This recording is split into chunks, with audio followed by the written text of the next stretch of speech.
Hello, Auburn family. This is Jason Campbell, your host on the Own to Victory podcast. We have a special guest today. I kind of got a chance to know this guy a little bit, before everyone else did. What a treat to have him on today. As you can see, I'm without a co-host today, so I'm doing this thing solo. So we're gonna have a little fun. We're gonna enjoy it. You're gonna get a chance to learn a lot about some of our special guests that we have on today. And Auburn family, we thank you for what you do. We thank you for your support. Continue to support this team. Continue to support our student athletes. Everything that you do, trust me, it goes to the right places and it helps a lot of these kids out. But today, I got my man Justin Rogers, the big transfer from Kentucky. Uh, you know, this guy here, man, has all kind of accolades that he can go and get, and he's had a tremendous career so far in the SEC, and to stay in the SEC and come over to Auburn, another familiar foe, just on the opposite side of the SEC. We're in the West. So, he's been in the East, so now he's on the West side of things. So, Justin, let's talk a little bit, man, about your journey. Like, let the family people know where you're from. How did you get to Auburn, and how you feel about it so far? I'm from Detroit, Michigan, and all that.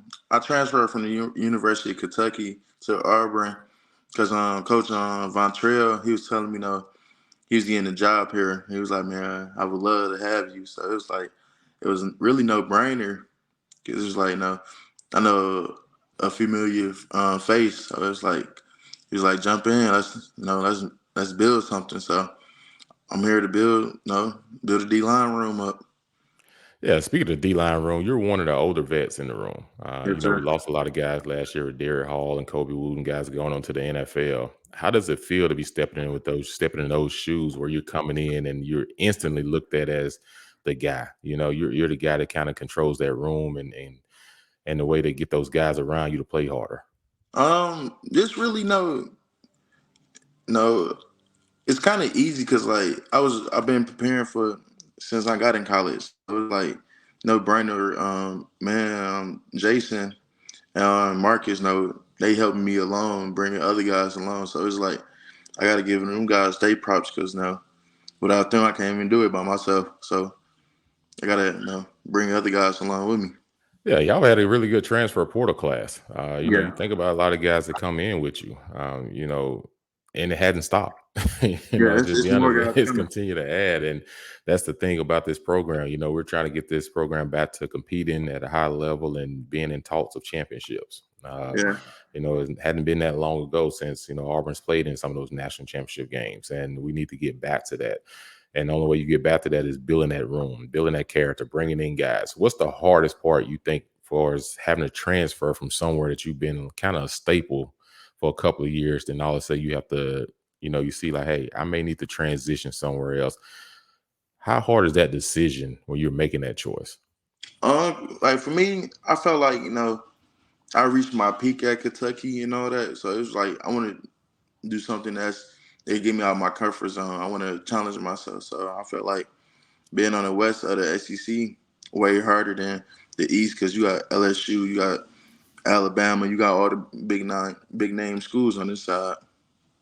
Yeah, I'm talking about the schedule's tough, and I always tell people like sometimes you want it that way because You when you go out and definitely do. compete and you win, it just kind of just puts it highlights everything that this team is doing. And when you look at Coach Freeze coming in his first year here, and the things that he's been in the SEC before, so he knows the SEC West because of his tenure at Ole Miss, and Yeah, he's a winner. And when you have that and this building, when you guys win this year. This program had two losing seasons in a row. We haven't yeah, seen that, and I don't know when. And yeah. That's now, that's gonna change this year. yeah, so now that you guys get to the winning side of things, it's gonna put so much attention on the transfer guys that came in because you're gonna be a big staple of turning the program around. What have you seen from Coach Freeze so far that you like?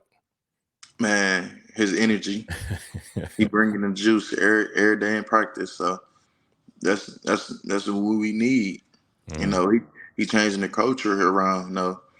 He want to see Auburn back to what's Auburn used to be. Yeah, most definitely. And then when you think about Coach Freeze, like when he made the statement, said, "Hey, I want to retire here." that means a lot because it's just showing like, hey, I'm not here trying to get 3, 4 years or just get money. I'm here to Yeah, really try to win and build this program. yeah, And him bringing familiar coaches, Coach Montgomery, and then you got Coach Roberts on defense. hmm Coach Roberts and Coach Montgomery actually coached together before, so yeah. there's a lot of familiarity there. And then some of the coaches that come over with Coach Freeze, and then you talk a little bit about your D line coach, and everything. Let us know a little bit about him. I know all about him, but let us know a little bit about him. JG, that's my guy. Yeah, That's my guy. No, man, he love ball. yeah, I say a great person to be around. Definitely a great mentor, hmm a great role model. I would say, and Coach Montreal the same way. Some great guys just to get the coaching experience with. I'm happy I made this decision to come to Auburn because well, if I didn't come to Auburn, I probably won't be around these great coaches. So I'm happy I'm here. yeah. Like I said, you're always as good as your surrounding cast.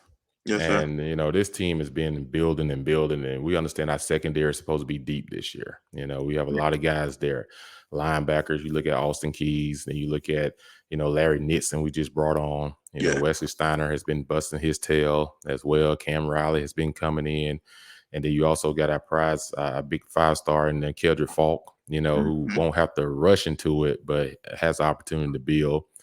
And then you have someone like Elijah McAllister, a guy Yeah. that's played in the SEC again, another SEC guy coming over. Then you got Moselle Kite. So you guys have guys, man. Like, what are some of the guys that you think on that defensive side of the ball that most people probably don't hear about as much that you think is going to make some noise this year for this defense? Um, I say Mo. Okay.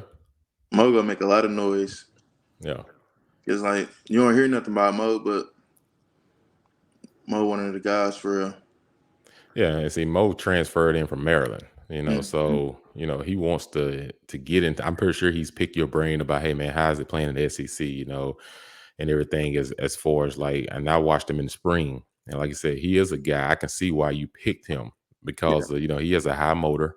yeah, He's a guy he's very energetic, definitely. and everything. That's what you got to have. You know what I'm saying? Like you got to have someone playing beside you. Sometimes it's that dog too. You Yeah, need to and he work got on the it. same chord.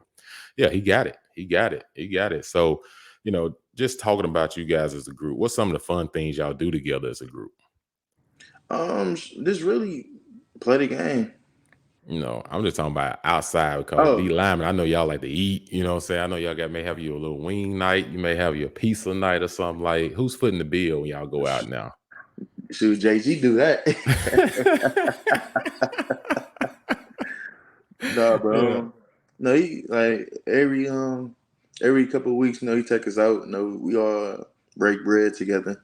Yeah, no, that's important because I remember back when we was playing, man. Like most of our relationships were built outside the locker room. Locker room, yeah, we're gonna joke and laugh and on each other and have a good time. But when you leave that locker room, we call that quality time where you got to get a chance to be, in each other's space outside of the locker room. That's so Yeah, important, and it usually carries onto the field it and definitely does. everything. So but yeah, man, like I said, this podcast is just for everybody to get to know you, Justin. And Okay.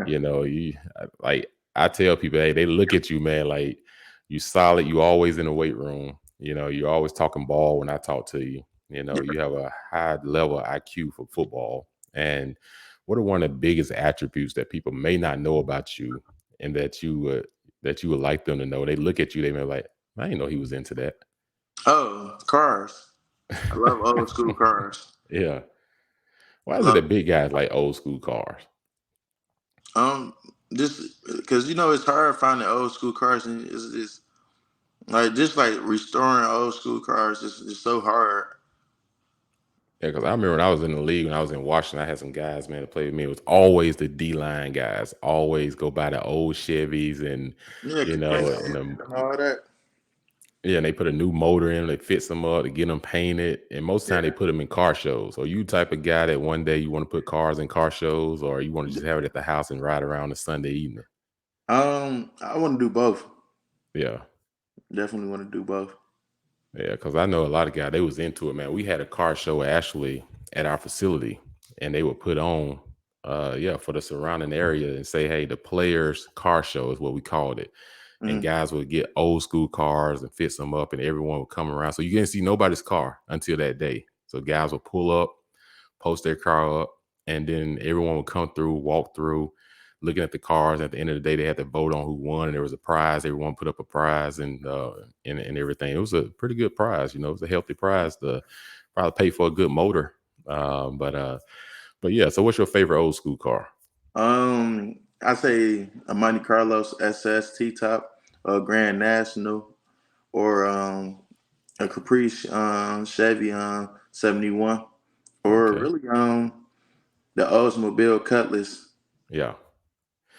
Well, hey, this man knows his cars, everybody. You can tell this man knows his cars. Maybe one day we'll have Justin Rogers come back to the plains and put on an old school car show for for the Auburn family No, that and have definitely yeah have guys to I think that may be something, man. You have guys to participate, other guys is in the league or former players want to bring back old school cars, set it up, yeah, and have people come through and vote on them. I think that'll yeah. be I think we can look into that one day. We'll see what happens. No, that definitely be nice.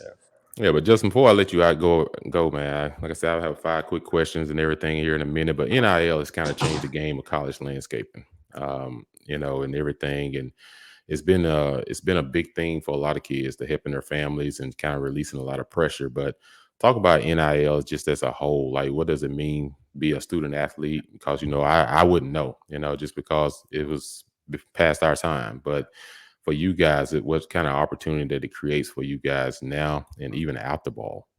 For me, I would say like it definitely created an opportunity for me to give back to my community, like because I like this is like a big thing for me giving back to the homeless people back in Detroit, because like we don't really got a whole lot of stuff back Hmm. home. So I use some of my NIL money to give back to the homeless people, and just really helping my family out. Anything ever come up, no, I know they can call me, so I can be like a helping hand.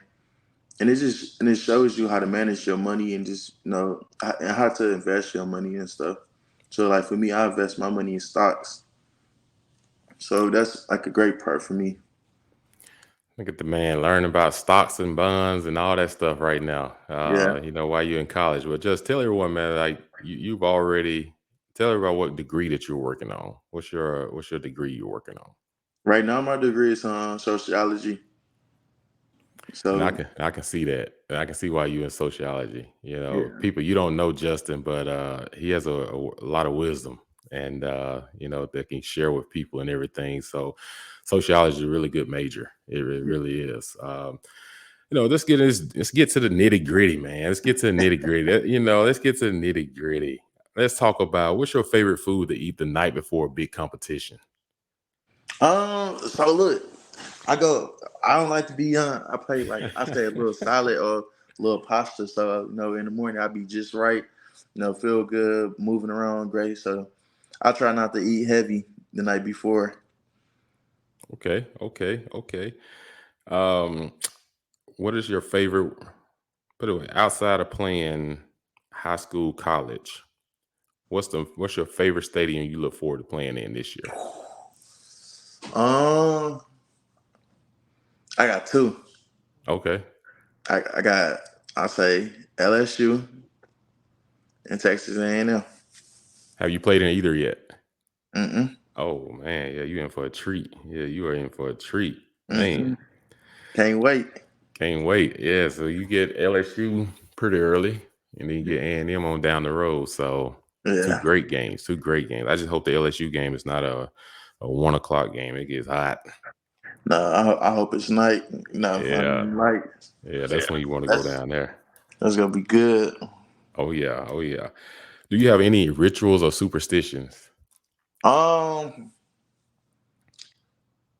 so I would say just really, I don't know. I just go out early and just sit there, just look around the stadium, and just tell myself like, man, you came a long way. Hmm. So I just sit there and just I don't know. I just dream. Just Yeah. like it's just different coming from like Kentucky, from high school to like Auburn and all that. It just shows like me just growing as a person just over time. Man, expanding his territory. I would say this.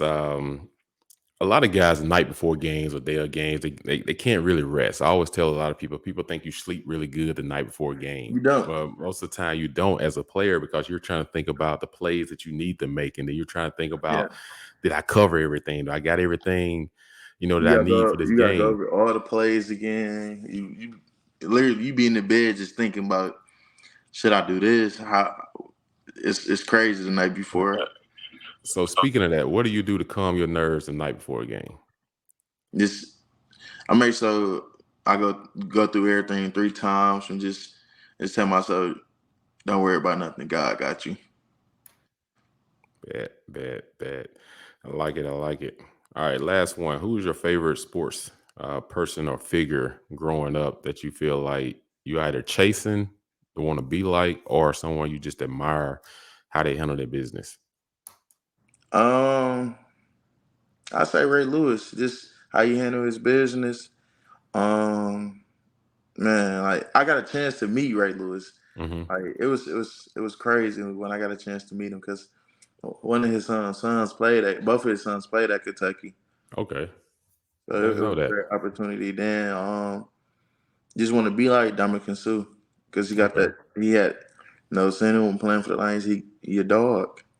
it makes sense. You being from Detroit, he started off in the Lions within Yeah, Detroit, so it makes a lot of the comparison right there. Getting to know someone that's that kind of, I would say, close. yeah. Both of y'all being in Detroit and everything, so that makes a lot of sense, man. Like I said, man, great stuff, man. Great stuff. We enjoyed it, Justin. I know the Auburn family, all the Auburn people. I know y'all excited to see this man this year. Justin, tell me what number you wearing this year. No, they had me ran on 97 in a little spring, but no, I'm going back to my old roots, getting 52 again. 52. So everybody, I want y'all to watch number 52 on the field this year. You're gonna be making a lot of plays. I'm sure this won't be our only episode with him. We'll get him back on here during the season after he done had Sure. about 9 pancake tackles. And now y'all don't call them pancakes. That's the offensive line. What y'all call them on D line when y'all Tackle for loss. tackles for loss? So when we see him on D line getting all these tackles for loss, sacking the quarterback, I'm pretty sure he'll have a little special 5-second dance that he'll get up and do for us in the Oh yeah, games. But we'll know all about Big Justin Rogers. Hey, Justin, thank you for your time, man. Thank you for coming on the Own to Victory podcast, and appreciate your hard work and everything that you're doing, man. Keep grinding, man. We're looking forward for a special season, and this time next year we'll be seeing where you'll be drafted at. So oh yeah, it'll be a yes sir, special moment. So enjoy the journey. Don't rush it. Take it one day at a time. Enjoy the process. Let it and keep making memories. yes sir, All right, then. War Eagle, brother. yes sir. War Eagle.